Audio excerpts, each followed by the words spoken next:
WNYC Studios is supported by Odoo. When you buy business software from lots of vendors, the costs add up and it gets complicated and confusing. Odoo solves this. It's a single company that sells a suite of enterprise apps that handles everything from accounting to inventory to sales. Odoo is all connected on a single platform in a simple and affordable way. You can save money without missing out on the features you need. Check out Odoo at odoo.com. That's odoo.com.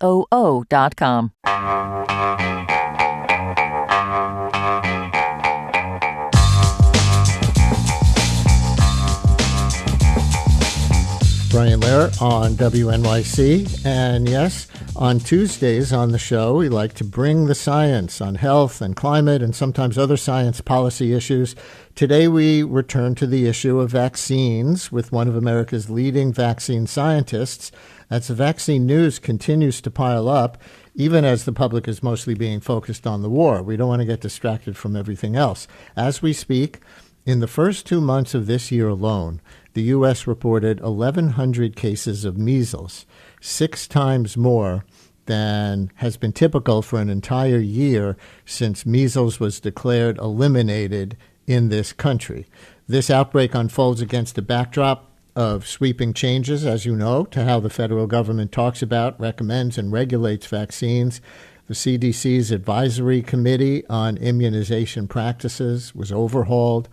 The childhood vaccine schedule has been cut, and the chair of that committee under RFK has even suggested that the polio vaccine should be optional. Earlier this month, the FDA also reversed course on reviewing a new flu vaccine that trials showed was significantly more effective than what we currently have.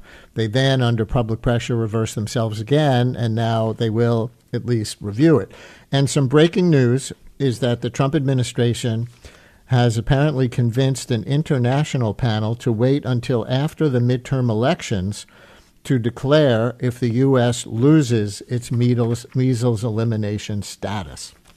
So with me on as much of this as we could get to is Dr. Paul Offit, director of the Vaccine Education Center and an attending physician in infectious diseases at Children's Hospital in Philadelphia. He's the author of Autism's False Prophets and most recently, Tell Me When It's Over, an insider's guide to deciphering COVID myths and navigating our post-pandemic world. He's also one of those ACIP, Vaccine Advisory Board members, who was fired last spring. Dr. Offit, always good to have you. Welcome back to WNYC. Hi, Brian. It's my pleasure. And I see you published something just this morning responding to comments that Health Secretary Kennedy made on a podcast this week about germs. You characterized it as the toilet seat challenge test. What? What do you mean by that? Right. So on a podcast, Robert F. Kennedy Jr. said that he's not scared of germs because he has snorted cocaine off toilet seats, which I guess means that he doesn't have to worry about that anymore. I mean, if you can get past the fact that our nation's number one public health official said something like that, he has many germs to worry about as a man in his 70s, like respiratory syncytial virus or influenza or pneumococcus or COVID. I mean, all of which can cause someone his age to be hospitalized or worse. So he's not immune to germs, even though he was able to snort cocaine off of toilet seats. This is like the worst, most conspiratorial thing that people have said about RFK that I've been slow to believe that he seems to be confirming with this comment that he doesn't believe in germ theory, right? Meaning that he doesn't believe fundamentally that germs spread from person to person, or in this case, surface to person, and cause disease. Am I overinterpreting this? No. If you read his book, The Real Anthony Fauci, and I don't recommend it, but on pages 285 to 288, he says that. He says that he doesn't believe that specific germs cause specific diseases, which was well established by the late 1800s. Rather, he believes in sort of the miasma theory, that there's kind of generally these poisons out there which you can avoid simply by having good health and making sure you have good nutrition. And he'll say that. I mean, he'll say things like when children, for example, die of measles, he'll assume that they were immune compromised or they were living in a food desert, which wasn't true of the 2 healthy little girls in West Texas last year who died of a vaccine-preventable disease, measles, because they weren't vaccinated. So here's that breaking measles news. An international panel was set to meet in April, I see, to decide whether the U.S. officially loses its measles elimination status. That meeting has now been pushed to November after the midterm elections, and I see that that's at the request of U.S. health officials. They say they need more time to analyze the data. Do you believe the rationale? And what would it mean, except a designation on paper, for the U.S. to lose its measles elimination status? You're right. That's all it means, which is a designation on paper. The fact is, this is a measles endemic country now. I mean, last year, 2025, we had more measles cases than we've had in more than 30 years. We had 3 people die of measles, which equals the total number of measles deaths in this country over the last 25 years. We had our first measles death in a child since 2003. That's more than 20 years ago. I think you can assume that if you're coming to this country, you better make sure that you're immunized against measles, because measles is circulating here. And last June, Kennedy fired all 17 members of the CDC's advisory committee on immunization practices. This is, maybe a little wonky and bureaucratic for a lot of listeners. They don't know what ACIP is, the Advisory Committee on Immunization Practices, ACIP. And full disclosure, you were included among those who were canned. And then earlier this year, the committee cut the childhood vaccine schedule from 17 diseases to 11, and that included a vaccine that you co-invented, the rotavirus vaccine, and that's no longer universally recommended by them for infants under the new schedule, along with hepatitis A, hepatitis B, RSV, HPV, and the meningococcal immunization. So, maybe there's some point of personal pride that's been damaged here for you, but what does it mean to you personally, and what do you think it means medically that those vaccines are not being universally recommended anymore?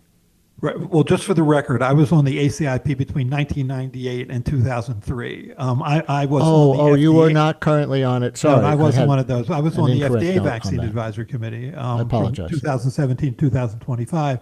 And they asked me to be on for another 4 years. I said, sure, but I think RFK Jr. blocked that. So that's maybe what you're confusing. But in any case, You're right. What he's done is he's doing what he's been doing for the last 20 years. For the last 20 years, he's been an anti-vaccine activist and science denialist who's flooded the social media with misinformation. Now he's in a position where he can make public policy and do far more harm. And that's what he's doing. He wants to make vaccines less available, less affordable, and more feared. And his first step is this one, which is, aside from firing all 17 members of the Advisory Committee for Immunization Practices, which generally gives advice, and then replaces them with people like him who have an anti-vaccine bias, he's taken vaccines like the influenza vaccine or the COVID vaccine or the rotavirus vaccine and made them basically optional. So-called shared clinical decision-making, which means you can reasonably make a decision not to get any of those vaccines, which would not be a good decision. I mean, what's true about all 3 of those viruses, flu, COVID, and rotavirus, is that all of them are short incubation period, so-called mucosal infections, meaning if everybody in the world were vaccinated, you would still see those viruses circulating. The goal of that vaccine is to keep you out of the hospital, keep you out of the intensive care unit, and keep you out of the morgue. By choosing not to get that vaccine, that's a very real choice to perhaps suffer with those infections, because those viruses continue to circulate.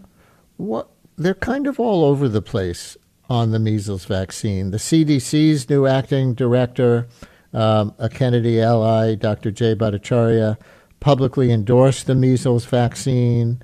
Dr. Bhattacharya also, however, co-authored the memo that cut the childhood vaccine schedule from 17 to 11, but they didn't take measles out of that universally recommended. At the same time, at her confirmation hearing last week, Casey Means, the Surgeon General nominee, wouldn't say that mothers should vaccinate their kids against measles. One of the chapters in her best-selling book is titled Trust Yourself, Not Your Doctor. That being said, she has repeatedly debunked the myth that childhood vaccines lead to autism. So taking all of these things together, they're kind of all over the place. What do you make of it? It's a mess. I mean, you have basically the first child died of measles in this country in more than 20 years last February. And since then, no one has really stood up and said, get a measles vaccine. I mean, vaccinate your children. This death was unconscionable. This unvaccinated child's death was preventable and therefore unconscionable. No one. Although, so you had your nation's number one public health official, Robert F. Kennedy Jr., not doing that. You have Casey Means, who was up for the possible position of United States Surgeon General, who was unwilling to clearly say that children should get a measles vaccine. But finally, Jay Bhattacharya, in a 2-minute public health announcement on X, said that it is important to get a measles vaccine, for which he was universally adored by people at the CDC. There was an article in the New York Times saying, that this was a great thing. That's how low the bar has sunk. I mean, we have, more than 3,000 cases of measles in this country, and finally a public health official said something on behalf of public health instead of just talk to your doctor. The germs thing is still blowing my mind. Do you think that kind of underlies Kennedy's skepticism about vaccines? He has said many times that he believes that vaccines have merely lessened infectious diseases at the cost of causing chronic diseases. And so his war against vaccines, which is successful. I mean, look at the cases of influenza and measles and tetanus and whooping cough last year have taken off because of his anti-vaccine advocacy. But he thinks he's doing good. He thinks that although these diseases are coming back, that's okay, because he believes he's lowering chronic diseases, even though there's no evidence for any of that. He's that far gone. Let me ask you to do one science favor before you go, and that is explain from your point of view the controversy over mRNA vaccines in particular. RFK Jr. has called the mRNA COVID vaccine, quote, the deadliest vaccine in history, the various ones, because the big ones were all mRNA.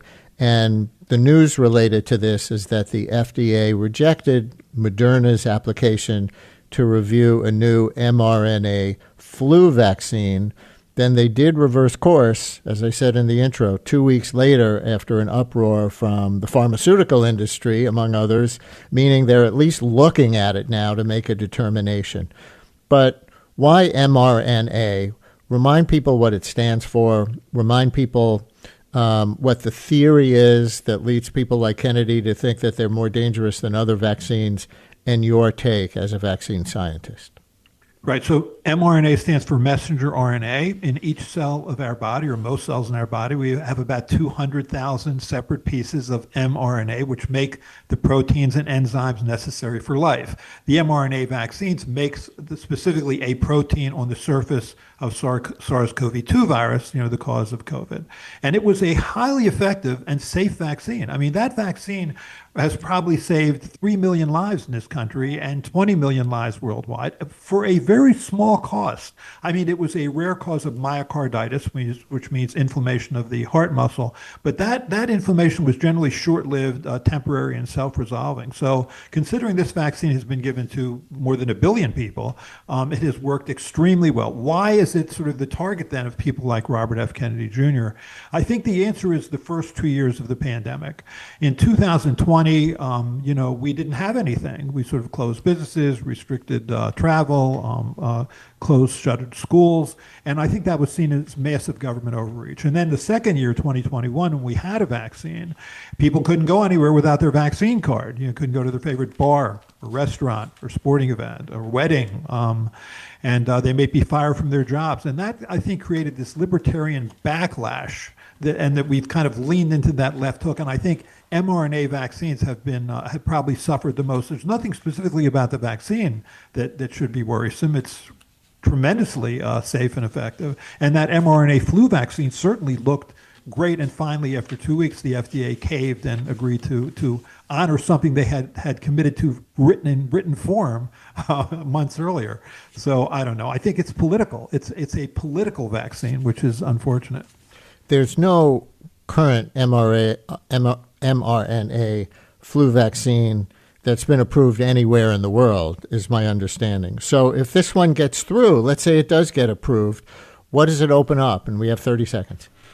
Right. So if you look at the data, it looks like it's 27% more effective at preventing flu symptoms. It looks like it's about 49% effective at preventing flu hospitalizations. This looks like a tremendous advance. So hopefully that vaccine will be available August and September of this year for use, because the data certainly look good.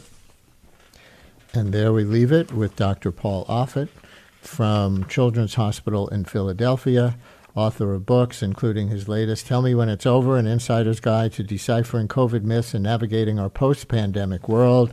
Thank you for coming on with us again. We always learn when you're here. Thank you, Brian. Since WNYC's first broadcast in 1924, we've been dedicated to creating the kind of content we know the world needs. Since then, New York Public Radio's rigorous journalism has gone on to win a Peabody Award and a DuPont Columbia Award, among others. In addition to this award-winning reporting, your sponsorship also supports inspiring storytelling and extraordinary music that is free and accessible to all. To get in touch and find out more, visit sponsorship.wnyc.org.